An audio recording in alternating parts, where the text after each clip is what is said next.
السلام عليكم ورحمة الله وبركاته. حقوق الإنسان عند الدول الغربية شيء مختلف تماما عن اللي نعرفه.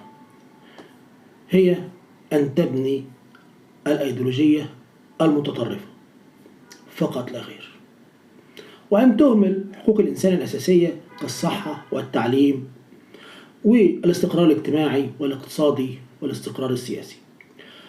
حقوق الإنسان عند الغرب هي أن تفرض عليك أشياء تدمر بلدك، وإذا تحدثت يقال عليك أنك تنتهك حقوق الإنسان. الكلام ده الغرب عايز يفرضه عليك، وعايز يقول لك خلي الناس تاخد راحتها في كل شيء، خلي الناس تعبر عن رأيها، خلي الناس تقل أدبها. هي دي حقوق الإنسان. لو جينا كلمناهم وقلنا لهم حقوق الإنسان عندنا إن إحنا ندي للإنسان حقه من تعليم وصحة ومسكن آمن وأكل وشرب، يقول لك لا، لازم الإنسان يعبر عن نفسه. وإحنا لما بنيجي نشوف حقوق الإنسان عندنا أو نشوف التعبير اللي هم عاوزينه أو حرية الرأي اللي هم عاوزينها، بنجدها في قمة السفالة. الحلقة اللي معانا دي حلقة مترجمة للأستاذ سلمان الأنصاري على قناة فرنسا 24، بيتحدث فيها عن الإمارات وعن النفط وعن قمة المناخ. إنه لدفاع رجل قوي، رجل جريء، رجل يتميز بالحيادية. وكمان الرد في هذه الحلقة على محامي أمريكي.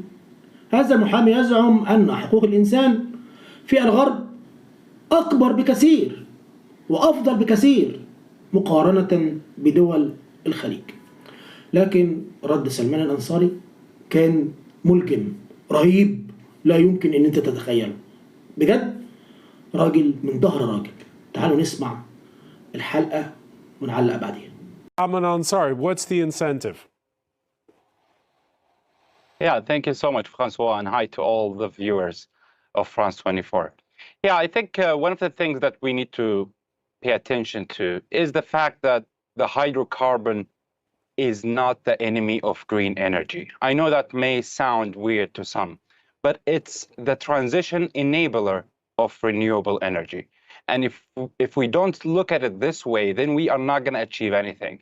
And it's actually quite puzzling seeing how some people, including world leaders and officials from the West primarily, taking a stance against hydrocarbon energy in talks and actions. And when the leading producers of such energy, such as OPEC, etc., when they decide to cut production, the same Western leaders go crazy and ask for more production. So pick a stance, I would say, for God's sake. So I suppose this kind of double standards, and I would call it hypocrisy, isn't helpful for the process of transitioning to clean energy. And it's actually counterproductive. And I personally have a humongous interest in the field of environment protection. And I think most of the GCC, if not all the GCC countries, are actually having a plan to go carbon-free and neutral carbon by 2060, by 2050 for the UAE, 2060 for Saudi Arabia. And I think there are a lot of plans that have been put in place, such as the fact that the Kingdom of Saudi Arabia built the biggest panel for clean green hydrogen. So these are very promising things. So I just have an issue with some climate activists who just like to paint oil producers with a negative light, even though they are actually working and tirelessly, because they are the ones who are going to be affected the most by the climate change. Because let's not forget that we are living in the Middle East in the almost the harshest environment ever. So yeah, that's what I would like to say. And also, I think the Kingdom of Saudi Arabia lately, with the UAE and other GCC governments, have been actually working to mitigate the risk of CO2 emissions, etc. And the World Bank, 4 months ago, they actually praised the Kingdom of Saudi Arabia for its dealing with the CO2 emissions. And there are a lot to do. The Saudi ambassador to the EU, Haifa al-Juday', she actually said that there are many initiatives between the Kingdom of Saudi Arabia and the EU nations to prevent the risks of climate change and have the opportunity to work together to reach common goals. So there are a lot of actually positive things that can come out of COP28. And I actually praised the United Arab Emirates for taking the lead when it comes to having some kind of practical and pragmatic, not ideological, pragmatic solutions for the climate change. So far, And they're we should not refusing. also- So far, Salman, they're refusing to put binding targets on. They've been resisting that effort to put binding targets on how we draw down our consumption of fossil fuels. That means actually we got to be responsible for every country in the world and how they consume the oil we give them. So that's actually a little bit is preposterous, to be honest. And I think when it comes to the consumption itself, as Mr. Simon has said, it is the responsibility of the consumer, not the producer, of how to deal with the gas and oil that you receive. And it's actually very interesting and amusing seeing a report just like 2 days ago, on the 27th of November, talking about like how the UAE is actually trying to export more gas to Germany, as if it's a bad thing. So imagine, like Germany, the one that is actually burning coal right now, and gas is considered to be one of the cleanest among the hydrocarbon energy. So I think the Right. idea So the of onus, blaming and putting is what you're saying. The onus is on the consumer, not necessarily on the producer. The problem is that the UAE are using this as a front in order to market their oil, and that they have no intention of assisting in the climate change. It's simply a PR exercise for them. And we've seen that this week. I've been trying to raise awareness of the fact that the UAE's human rights record is absolutely appalling, with arbitrary detention, mistreatment of workers, and regular people trafficking. And we've seen them snub the global sanctions against Russia by allowing Russia to circumvent sanctions through the UAE.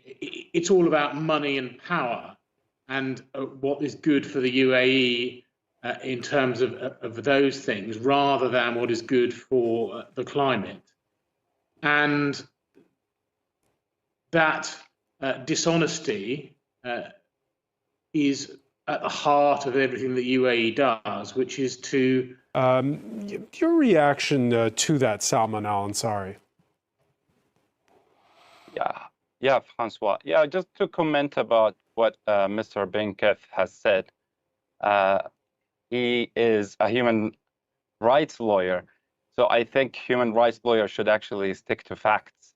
And all the things I've listened to was just sentimental emotions, intentions, and just digging deep into the intention of the UAE. I'm not here to defend the UAE.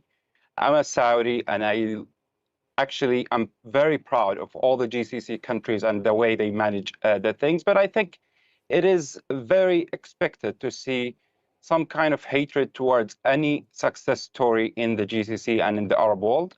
We are very accustomed to see this. We are very used to it. So I think it's fine. But we need to just listen to the facts. And I didn't hear one single fact. He just jumped from the climate change to human rights to other things, even though there are a lot of people, Westerners, who have been to the GCC, to the UAE, to Saudi Arabia, and they have said it clearly that they have seen more safety, more security, more human rights than so many different Western countries. But we're not here to discuss. Hang on, you're saying there's more human rights in the UAE than in most Western countries? Is that what you said? Absolutely, absolutely. Because the way you see human rights is very different. You see it as freedom of expression, say whatever you want, insult anyone you want. That's not how the Arab cultures is conducting its societal processes and fabric. What we are here, we are talking about filth, health care, free healthcare, free education, safety, security. So many people actually have visited the region, and it's open for tourism, it's open for business, and so many people have actually witnessed that by themselves. I know that may sound a little bit too much and hyperbolic to some who haven't visited the region, but we are fine with that, because one day the truth will be revealed and will be known. But I'm not here to discuss this. I'm here to discuss things that matter, which are related to the global All right, I was asking about Russia. I was asking about the sanctions busting, and it also, by the way, applies to taking on shipments of Iranian oil. But in this case, I was asking about Russia and the growing ties, it seems, between the United Arab Emirates and Russia. Yeah, I think the United Arab Emirates, just like any other country in the world, has the absolute right to diversify its strategic relations with everyone, including Russia.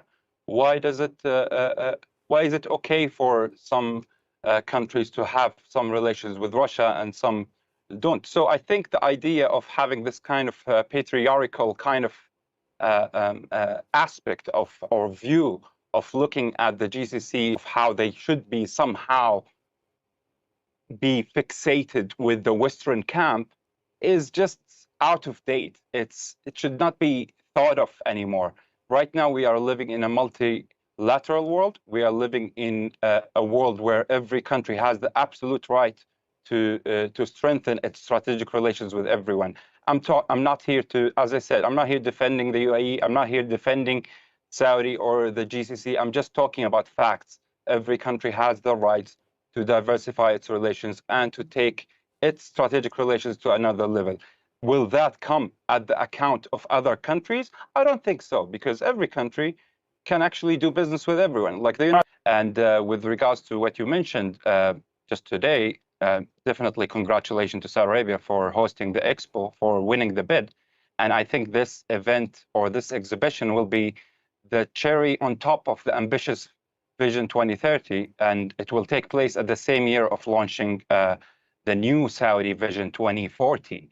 So, and I think Riyadh is the capital of the country that connects 3 continents, Asia, Africa, and Europe.